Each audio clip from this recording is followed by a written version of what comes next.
One day after President Biden delivered his highly watched press conference defending his mental acuity, he hits the campaign trail to tout administration wins. Now, it wasn't enough, though, to stem the growing calls for him to step aside as the Democratic's nominee. NBC's Alice Barr is with us. She has details now from Washington about what people are saying. Hi, Alice.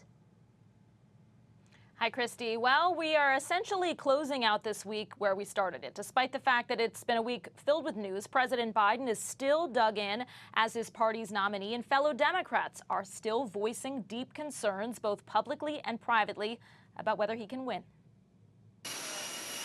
President Biden hitting the campaign trail in battleground Michigan today as he fights for his political life. I'm not in this for my legacy.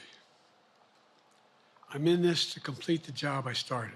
Allies point to a president in command of the issues during last night's nearly hour-long press conference, but there was a notable gaffe. I wouldn't have picked Vice President Trump to be vice president, but I think she was not qualified to be president. When former President Trump mocked him online, the president fired back that he knows the difference. One's a prosecutor, the other's a felon.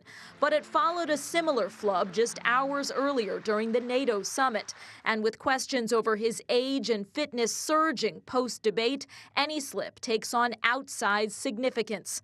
A few more Democratic lawmakers called on President Biden to drop out of the race right after the press conference, and the top Democrat in the House spoke with the president at the White House amid fears not just the presidency, but the House and Senate are at risk if Mr. Biden can't drum up enough enthusiasm, with even some supportive voters. I love that man.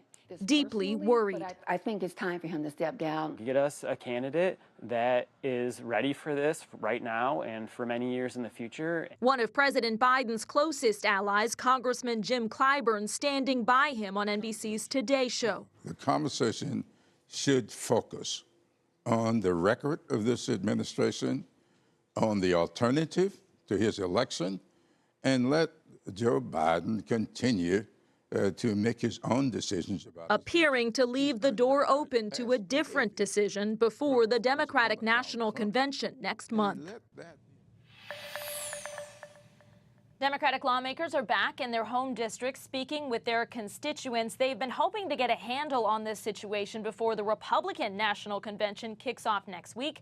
And that's when former President Trump is indicating he may announce his pick for running mate. Christy, back to you. All right, Alice, we appreciate it so much. Thank you.